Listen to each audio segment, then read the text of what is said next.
금요성서전과 일곱 번째 부르심의 목적이라는 제목으로 같이 말씀을 나누겠습니다. 이번 주에 우리에게 주신 주제 그리고 말씀은 이제 부르심입니다. 부르심에 대한 내용을 우리가 이번 주에 성서전과를 통해서 나누고요. 오늘은 그 부르심에서 부르심의 목적에 대한 부분들을 좀 나누게 돼요. 우리가 지금 보고 있는 성경 본문들, 성서전과 본문들은 모두 주연절 이후라는 사실을 좀 기억하시면서 여러분이 말씀을 보시면 좋겠습니다. 우리가 처음에 주연절 이후에 예수님의 수세주일에 예수님이 세례를 받으시는 일을 우리가 아주 말씀으로 보았습니다. 세례를 시작으로 해서 예수님이 사역을 시작하시죠. 그걸 이제 공생애라고 합니다.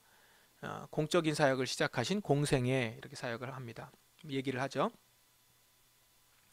사역을 시작하신 이후에 광야에서 시험을 받으시고 나오셔서 첫 번째 하신 일이 무엇입니까?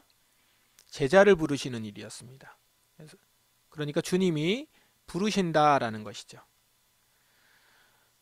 이 주제를 가지고 한번 성경을 다시 한번 이렇게 돌아보십시오. 그러면 성경에 어느 사람 이야기를 시작할 때 항상 주님이 그 사람을 부르시는 것으로부터 이야기가 시작된다라는 것을 우리가 다시 한번 확인할 수 있습니다. 창세기 한번 보실까요? 창세기 보면 아브라함부터 보더라도 아브라함을 부르셨고요. 부르셔서 그 아브라함에게 말씀하시고 아브라함과 함께 하시죠. 이삭과 야곱도 그가 아브라함의 뱃속에서 나왔고 이삭의 뱃속에서 나왔고 이렇게 자식들이지만 그리고 그들을 통해서 말씀을 들었지만 결국 다시 하나님이 이삭과 야곱을 따로 부르시죠.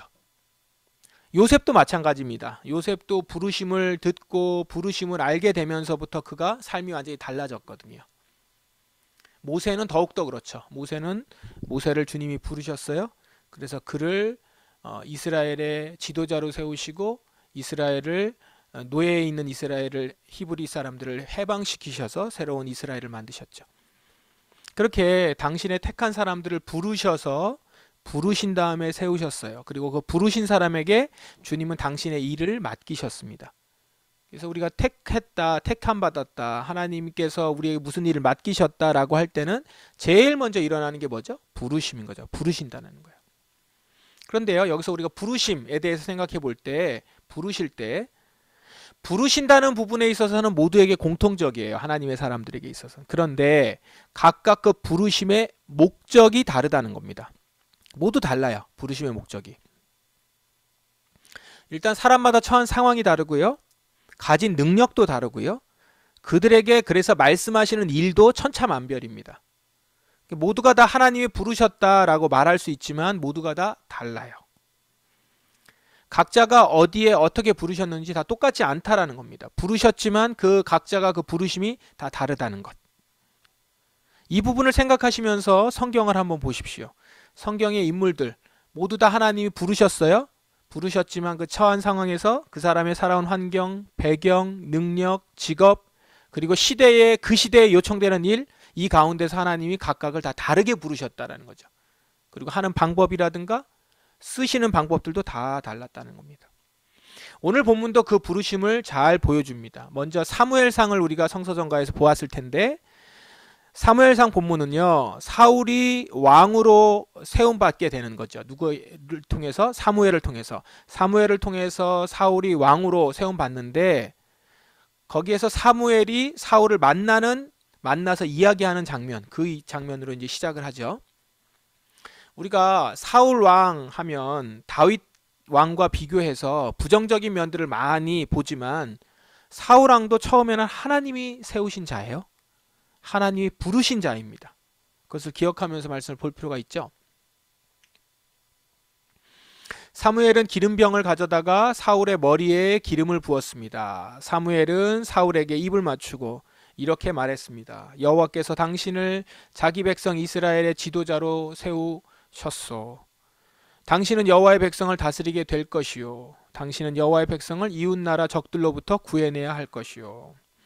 하나님이 사무엘 선지자를 통해서 사울을 이스라엘의 첫 번째 왕으로 세웁니다. 사무엘은 사울을 왕으로 세우는 목적에 대해서 지금 말하고 있어요. 사무엘이 사울에게 기름을 부으면서 이제 왕이 될 것이다 라고 하는 데 있어서 이제 목적을 얘기하는데, 첫째 목적이 뭐예요? 여호와의 백성을 다스리게 될 것이요 라고 얘기한다는 거예요. 여기서 주목해서 보실 게 뭐예요? 여호와의 백성을 다스리게 된다는 거예요. 사울, 너가 왕이 돼서 너의 백성을 다스릴 것이다, 아니에요. 왕은 다 이게 나의 백성이다 얘기하잖아요. 근데 나의 백성이 아니라 여호와의 백성을 다스린다는 거예요. 여호와의 백성, 그러니까 하나님께서 세우신 거잖아요. 하나님께 부르신 거죠. 하나님이 부르셔서 하나님의 백성을 다스리게 할 지도자로 세우신다는 거죠.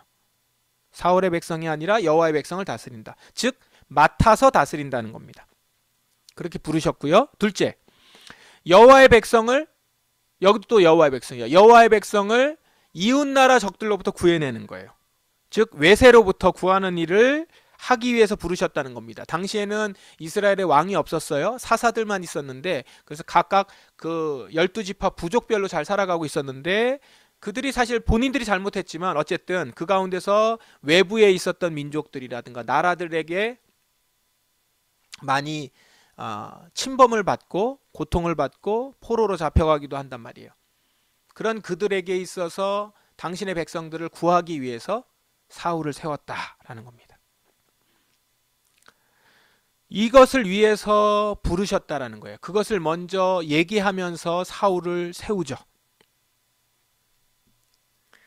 오늘 성서전과 본문, 그러면서 지금 너에게 하나님께서 이렇게 왕으로 세우실 것이요, 그리고 이것이 확실히 일어날 것이고 이거 확실하다는 얘기를 앞으로 일어날 몇 가지 일을 통해서 증거해 줄 것이요 라고 하면서 얘기하는 것이 이제 성서전과 오늘 사무엘상 본문입니다. 그 내용은 뒤에 쭉 나오죠. 그러면서 이제 사울이 왕이 됩니다. 이렇게 오늘 볼 수 있는 것은 사울은 단지 왕으로 부름받았다라는 것이 아니라, 오늘 부르심이라는 측면에서 말씀을 묵상해 보면 왕으로서 해야 할 일, 그것을 부여받아서 부름받았다라는 거예요. 오늘 1절만 보셔도 왕으로서 해야 할 일을 부여받아 부름받았다. 이 정체성을 잃어버리면 안 되는 거죠. 주님의 종들은 내가 그냥 왕이 되었다, 여기를 생각하는 것이 아니라 내가 부름받았다라는 거예요.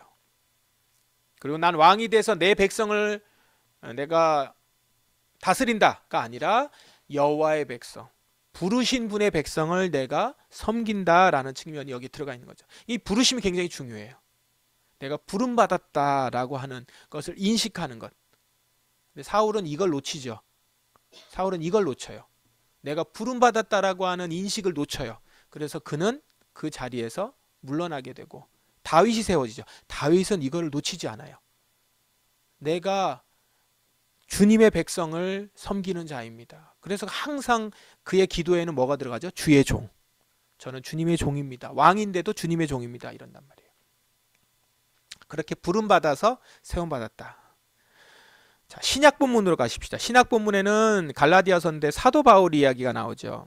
근데 사도 바울이 자기가 부름받았다라는 이야기를 쭉 해요. 굉장히 길게 합니다. 그래서 그 내용을 보면서는 이 내용을 뭘 이렇게 길게 적었나 라고 할 정도로 내용이 이렇게 깁니다. 근데 여기 보시면 8절에 하나님께서 베드로에게 유대인을 위해 사도로 일할 권리를 주셨고 내게는 이방인을 위해 사도로 일할 권리를 주셨습니다. 이런 내용으로 이제 정리를 하는데, 바울은 지금 뭘 하고 있는 거냐면 자신이 하나님께 부름을 받아서 사도가 되었다라는 얘기를 좀 계속 강변하고 있어요. 왜 이렇게 강변하는가? 당시 교회에 이제 바울이 지도자로서 영향력이 점점 커지는 것에 대해서 사람들이 경계하거나 싫어하는 사람들이 많이 있었습니다. 왜냐하면 그 전부터 바울이 교회를 핍박했고, 그 다음에 그가 했었던 일들 때문에 당했던 사람들도 있잖아요. 그리고 아직까지 의심하는 거죠. 정말 저희가 뭔가 이러면서. 그리고 또 전통적으로 교회 안에 있었던 사람도 아닌데 갑자기 들어와 가지고 이렇게 영향을 행사하면 기존에 있었던 사람들이 이제 좀 싫어하고 그런 분위기가 있기도 하잖아요. 이제 그런 상황에서 이제 바울을 경계하면서 공격할 때 1차적으로 말하는 게 뭐였냐면 누가 너를 사도로 세웠냐 이거예요. 왜냐하면 당시에 사도는 누구였냐면 예수님이 공생애 때, 공생애 기간 동안 세웠던 12제자, 그죠? 그 12제자가 사도였잖아요. 12제자가 사도였고 그 중에 이제 가룟 유다가 이제 빠지게 되면서 다시 기도해서 한 명을 더 세우잖아요. 한 명을 더 세우면서 그 세우는 거가 교회적으로 공식적으로 예수님의 12제자가 바로 사도다라고 하는 거예요. 근데 갑자기 바울이 자기가 사도다라고 하는 거예요. 그러니까 그거에 대해서 이제 당신이 왜 사도냐라고 얘기한다는 것이죠. 예수님이 직접 제자로 불렀던 12명 중에 바울은 안 들어갑니다. 오히려 그때 바울은 바리새인이었고 유대교를 신봉했으며 교회를 앞장서서 박해했던 사람이다. 어제 목요일자 본문의 갈라디아서 1장이 바로 그 얘기죠. 나는 그런 사람이었다. 그러다가 어떻게 그가 변화돼요? 그건 우리가 바울을 통해서 듣습니다. 바울을 예수님이 직접 나타나셔서 바울을 불렀다는 거예요. 그리고 너를 이방인의 종으로 내가 세우겠다. 이렇게 이방의 빛으로 세우겠다라고 하면서 그를 세웠다라는 것이죠. 사도 바울은 이 얘기를 계속합니다. 나는 예수님이 직접 불러서 세운 자이다. 예수님께서 나를 사도로 불렀다라는 것을 나는 좀 확신하고 있다라는 거예요. 이걸 뭐 자랑을 하기 위해서 내가 누구보다 높아지기 위해서가 아니라 내가 사도로 세워졌다는 것 그것 때문에 내가 지금 이렇게 내 목숨을 바치는 것이다. 그리고 내가 이렇게 하는 사역의 모든 근간은 예수님이 나를 세우셨기 때문이다. 그게 동기가 되어야지만 자기 사역에 힘이 나니까 힘이 되고 동기가 될 수 있으니까 그 사도라는 것들을 계속 이야기를 합니다. 그러면서 이런 내 확신이 나만의 착각이 아니다라는 걸 증거로 돼요. 오늘 본문에 그 내용이 쭉 나와 있고요. 거기서 이제 7절에 오늘 8절에서는 하나님께서 베드로에게는 유대인을 위해 사도로 일할 권리를 주셨고 내게는 이방인을 위해 사도로 일할 권리를 주셨습니다. 라고 얘기하는 앞서서 이제 이렇게 얘기를 듣죠. 오히려 그 지도자들은 하나님께서 베드로를 통해 할례를 받은 유대인들에게 복음을 전하도록 하신 것처럼 내게도 할례를 받지 않은 이방인들에게 복음을 전하는 일을 맡기셨다는 걸 알게 되었습니다. 이제 지도자들이 이것을 알게 되었다라는 것을 갈라디아 교회에게 얘기하는 겁니다. 이 지도자들은 누구예요? 예루살렘 지도자들이에요. 예루살렘 교회의 지도자들인데 예루살렘 교회가 어떤 곳이에요? 복음이 시작된 곳이죠. 그곳에 성령님이 임하셨고 복음이 시작이 되었고 예수 그리스도의 복음이 퍼져나가기 시작했던 곳이란 말이에요. 말하자면 기독교로 치자면 성지 같은 곳이죠. 성지라는 건 사실은 그렇게 좋은 말은 아닌데 어쨌든 시작점인 거예요. 굉장히 중요한 곳이죠. 근데 앞에 보면은 주님께서 이곳으로 바울을 보내셨다고 해요. 그를 세운 다음에. 그리고 그곳에 있는 교회 지도자들을 만나게 하셨어요. 왜 그래 보냈어요? 그들에게 바울이 부름받은 사도라는 걸 알려주고 전하게 하시려 했던 거예요. 이거는 1차적으로 바울 자신을 세우기 위해서 그런 거죠. 12제자로 부른 것은 아니나 또 다른 방식으로 주님이 사도로 세우셨다는 것을 지도자들에게 얘기해서 알리려고 하는 것. 두 번째는 이 교회 지도자들에게도 알아야 되는 거예요. 사도는 단지 예수님이 살아있을 때 12명에게만 국한된 것이 아니다라는 거죠. 사도라는 건 주님께서 부르셔서 세운 자들이다라는 거를 교회 지도자들도 알아야 되는 거죠. 그렇게 안 하면 생각이 고착되고 교회가 또 다른 교리와 어떤 조직으로만 이렇게 굳어지게 되는 거죠. 아니요. 교회는 살아계신 예수님께서 그 예수님의 영에 의해서 움직이셔야 된다라는 거예요. 그래서 조직에 국한되지 않도록 그렇게 어떻게 기존에 있었던 이들만이 되는 것이 아니라 하나님께서 세우시면 그 세우는 자는 세울 수 있다라는 거죠. 그래서 사도 바울을 그렇게 세우셨음을 알려주면서 사도로 또 세우고 부름받은 사람이 있다는 거예요. 감사하게도 바울의 말을 들은 예루살렘 지도자들이 바울을 이방인의 사도로 세웠음을 인정해요. 그죠? 그래서 9절에 보면 지도자로 인정받았던 야고보와 베드로와 요한은 하나님께서 내게 주신 특별한 은혜를 깨닫고 바나바와 나를 인정했습니다. 7절에도 보면 지도자들이 베드로는 유대인들에게 복음을 전하도록 세운 사도고 사도 바울은 이방인들에게 복음을 전하도록 세운 사도다. 이것을 야고보와 베드로와 요한, 야고보와 베드로와 요한이 누구예요? 사도들이잖아요. 예수님이 직접 세운 12제자들도 그래 내가 세움받은 것처럼 바울도 바나바도 그렇게 예수님께서 세우셨다라는 걸 인정했다라는 거죠. 이게 얼마나 감사한 일이에요. 초대교회 안에 그런 원활한 그러면서도 하나님 성령이 임재하시고 성령이 역사하시는 일들이 일어나는 그 시작이 여기서 된 거죠. 이렇게 바울에게도 다른 사도들과 교회에도 새로운 깨달음과 교훈을 주셨어요. 어떤 깨달음이요? 모두 주님이 각각 특별하게 부르셨다. 부르실 때 목적 있게 부르셨다. 유대인들을 구원하시기 위해서, 이방인을 구원하기 위해서, 좀 더 구제와 헌신에 더 부름받은 자로, 또한 복음을 증거하는 것, 말씀을 가르치는 이들로만 이렇게 부름받은 것으로 특별하게 부르셔서 세워주셨다라는 거예요. 구체적인 목적이 그 안에 있다는 것도 교회에서 알게 됩니다.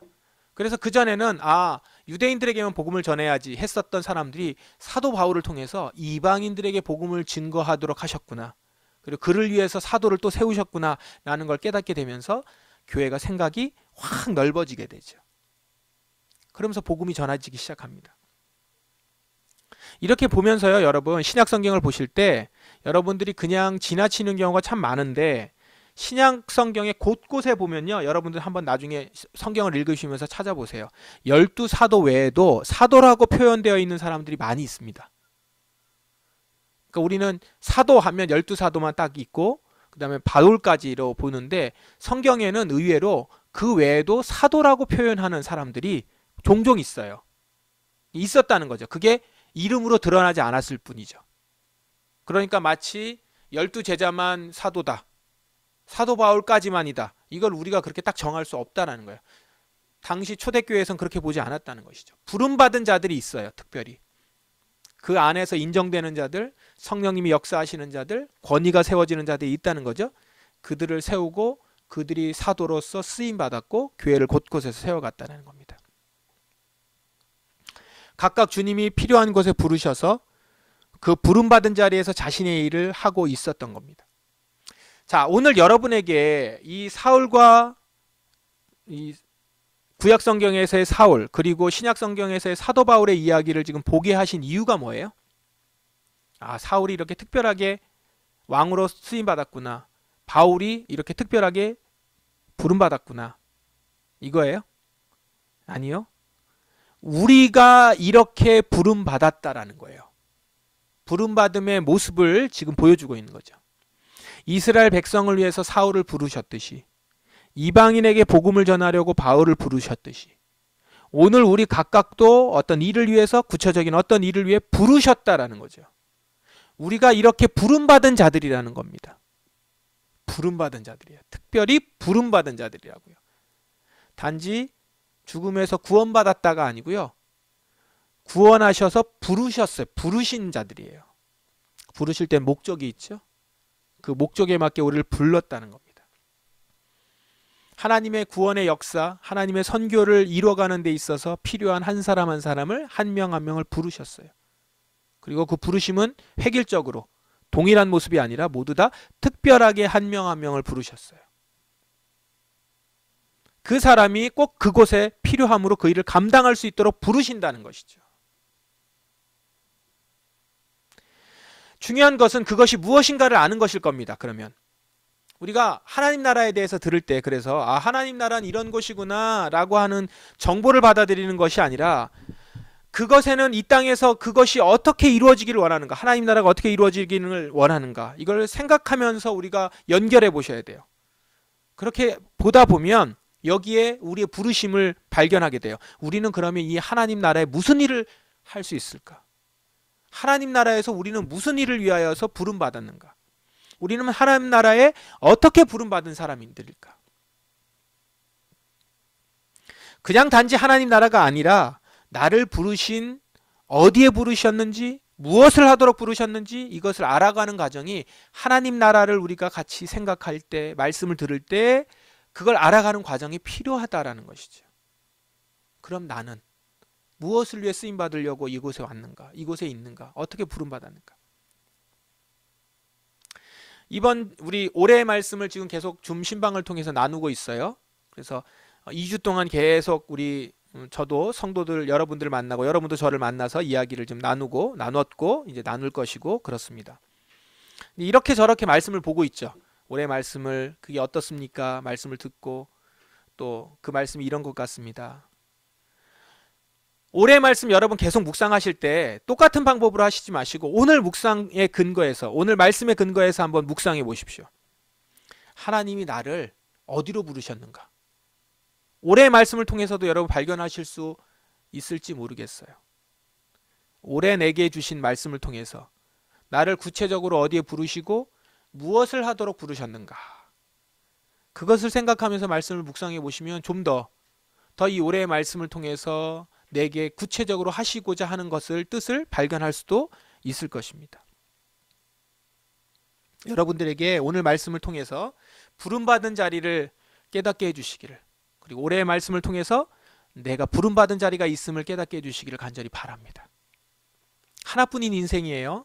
한 번뿐인 인생입니다. 우리가 진짜 살아가면서 부르신 분의 소리에 귀 기울이지 않고 다른 소리만 듣다가 인생을 낭비할 수 있어요. 그런 인생을 낭비하는 여러분들이 되지 않기를 바랍니다. 세상에 너무 많은 소리들이 있어요. 세상도 우리를 불러요. 이곳에 오라고. 근데 그렇게 부를 때 불러서 우리를 소진시켜요. 결국 거기서 이 땅에서 죄가 되어버리고 나중에 그냥 망하는 곳으로 가게 되는 것이죠. 잠깐 그 부름받은 곳에서 의미 있게 있는 것처럼 보이지만 그 부름은, 세상의 부름은 영원하지 않아요. 그러나 하나님의 부르심에는 하나님이 원래 우리를 처음에 만드셨을 때에, 태초부터 우리를 계획하셨을 때에 그 계획이 그 안에 담겨져 있고, 우리를 부르실 때는 우리를 정말 우리답게, 우리다운 모습으로 세워주시고자 우리를 부르시는 거거든요. 우리 삶의 목적을 분명히 알게 되니까요, 내 삶이 낭비됨이 없죠. 왜요? 이렇게 하고 끝나지 아니하고 영원까지 이어지잖아요. 나를 부르실 때는 이 땅에서만 어떻게 살아가도록 부르시는 것이 아니라 이 땅에서부터 영원을 살아가도록 부르시는 것이라 이어진단 말이에요. 그래서 낭비함이 없다는 거죠. 내가 지금 하고 있는 일들, 부르심 받은 데서 행했던 것이 주님의 나라에까지 연결이 되는 일이란 말이죠. 그 나라에서 칭찬받는 일이고, 그 나라에서 가치 있게 보여지는 일이고, 그 나라에까지 가면서 생명이 계속 이어지는 일이니까 낭비가 없는 거죠. 그것만한 가치가 어디 있습니까? 내가 그 보잘것없는 한 사람에게 했었던 것이 가치 없는 일인 줄 알았는데 그것이 양이 되고 생명이신 예수님에게 했던 일들로 끝까지 남는 일이라는 거죠. 낭비함이 없는 거죠. 그러니까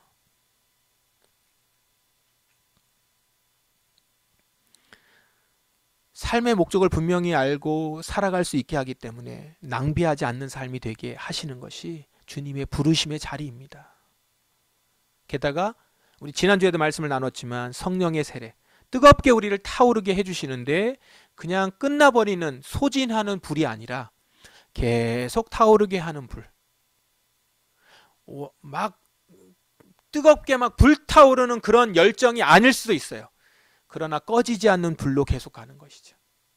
주님께서 맡기신 것을 끝까지 해나가는 힘을 우리에게 주시면서 부름받은 자리에서 끝까지 할 수 있도록 해주시니까 그 부름받은 자리를 기억하고 부름받은 자리를 귀하게 여기고 부름받은 자리를 발견하는 것이 너무 중요할 것입니다. 예수님을 한번 생각해 보십시오. 예수님은 부름받은 일에 철저히 살다가 가신 분이세요. 예수님께서 십자가에서 마지막으로 하신 말씀이 뭡니까? 다 이루었다거든요. 뭘 다 이루셨죠? 자기가 계획한 일, 세운 계획들을 다 이룬 거예요? 내가 계획한 대로 다 했어. 다 동그라미 쳤어. 그게 아니고요. 주님이, 하나님이 부르신, 하나님 아버지가 부르신 자리에 부름받아 말씀하신 일을 다 이뤘다는 거예요. 하나님이 부르신 일에 대해서 완수했다는 거죠. 어쩌면 그 가운데는 자기가 계획한 대로, 예수님 당신이 계획한 대로 다 되지 않았을 수도 있습니다. 원하는 대로 다 안 됐을 수 있죠. 원하는 대로 안 됐죠. 예수님이 원하는 건 십자가에 죽지 않는 거였거든요. 그러나 예수님은 십자가에 죽으셨어요. 왜요? 그게 하나님의 부르심의 목적에 맞기 때문에. 그래서 그는 부르심에 맞게 살다가 아주 짧은 인생을 살았지만 완수하고 가신 거예요. 33년을 살았고 고작 3년 동안 공생애를 살았어요. 3년 짧죠? 시간이 지나면서 굉장히 짧죠? 그 짧은 시간을 살았지만 다 이루었다고 얘기할 수 있었어요. 이것은 예수님이 신이기 때문에 다 이루었다고 할 수 있는 것이 아니라 목적에 맞게 살았기 때문이에요. 그렇기 때문에 오늘 우리도 그렇게 다 이루었다라고 얘기할 수 있는 사람이 되어야 합니다. 저와 여러분, 이 말을 할 수 있는 사람이 되기를 간절히 축원합니다.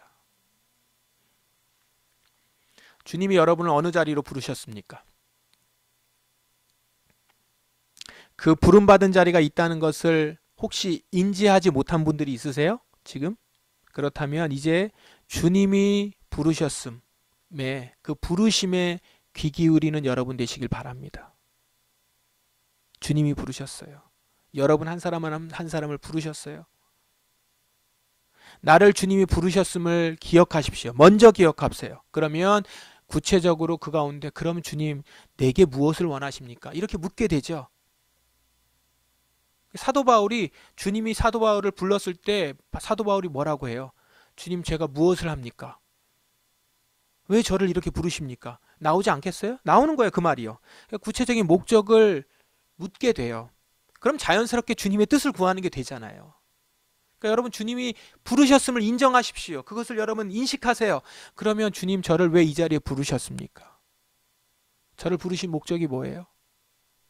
제가 어떤 일을 구체적으로 하길 원하십니까? 이렇게 기도하게 되지요. 이렇게 기도할 수 있는 여러분 되길 바랍니다. 그리고 여러분 중에 나는 부름받았어 라는 확실히 알아. 나는 부름받았음을 확실히 알아. 나는 부름받았어 라고 확신하는 분들이 계실 거예요. 아 그래 지금 목사님 말씀처럼 내가 부름받은 거 나는 지금 알고 있어 라고 하는 분들이 이 중에도 있을 겁니다.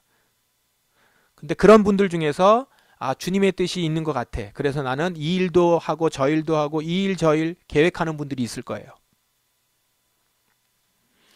그런데 여러분 그 계획을 하나하나 해가기 전에 계획을 세우기 전에 우선 나를 어디에 부르셨는지 다시 한번 나의 자리를 돌아보십시오. 그래 난 부름받았어. 거기에 머물지 마시고 나를 어디에 부르셨는가? 나의 부름받은 자리가 어디인가? 우선은 내게 가장 가까운 곳에서부터 한번 보십시오. 내게 가장 가까운 곳에서 주의 나라와 그 복음이 필요한 것이 어디인지. 눈에 잘 띄는 멋져 보이고 그럴듯해 보이는 일들, 그런 어떤 일들에서 주의 나라가 이루어지는 거 말고요. 내가 그 일을 했을 때 만족스럽고 그 일을 했을 때 다른 사람도 칭찬하고 그 일을 했을 때 뭔가 보일 수 있는 소위 말하는 의미 있는 일이라는 것, 그런 거 말고요. 소박하고 때로는 보잘것없지만 나를 그곳에 앉히시고 불러주셨다는 것을 부인할 수 없는 자리가 있단 말이에요. 그 자리에서 부르신 일에 충성을 다하는 모습이 필요합니다. 한 사람의 가정의 가장으로서, 한 사람의 부모로서, 한 사람의 그 일에 일터에서 일하는 사람으로서, 교회의 집사로서, 교회의 직분자로서, 내 살아가고 있는 그 아파트의 그 동의 한 주민으로서, 그리고 우리의 지금 설 명절에 만나면 그 식구들 가운데 여러분들의 한 일원으로서 그곳에서 주님의 나라가 임하기를, 그래서 나를 그 모습으로 그때에 그곳에 세워주신 것, 그 부름의 자리를 먼저 돌아보시라는 거예요. 그곳에서 나는 충성을 다하고 있는가? 이 일에서 주님의 부르심에 맞게 서 있는가? 그곳에 거하고 있는가? 그 일을 한번 바라보실 수 있는 여러분 되시길 바랍니다.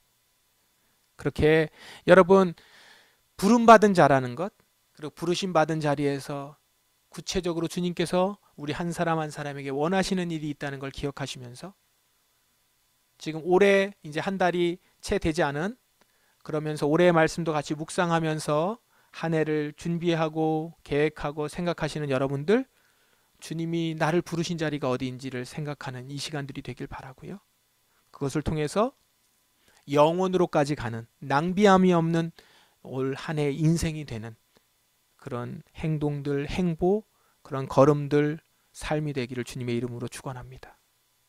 부르신 목소리를 듣고 부르신 자리를 발견하고 그곳에서 내게 무슨 일을 원하신지를 알아서 그 부르심에 순종하는 우리 성도들 되시기를 주님의 이름으로 축원합니다. 같이 기도하겠습니다.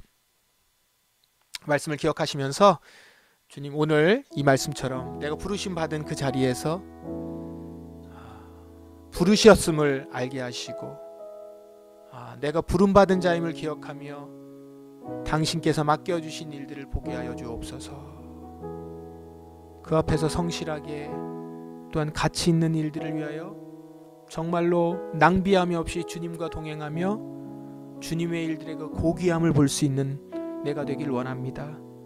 주님, 사울을 부르시고 사도 바울을 부르시고 요셉을 부르시고 곳곳에서 모세를 부르시고 그리고 또 나를 부르시고 내게 말씀하여 주시는 것을 듣게 하시고 나를 부르셨음을 기억하며 주님, 제가 여기 있습니다. 저를 사용하소서 고백할 수 있는 우리가 되길 원합니다. 같이 동성으로 기도하겠습니다.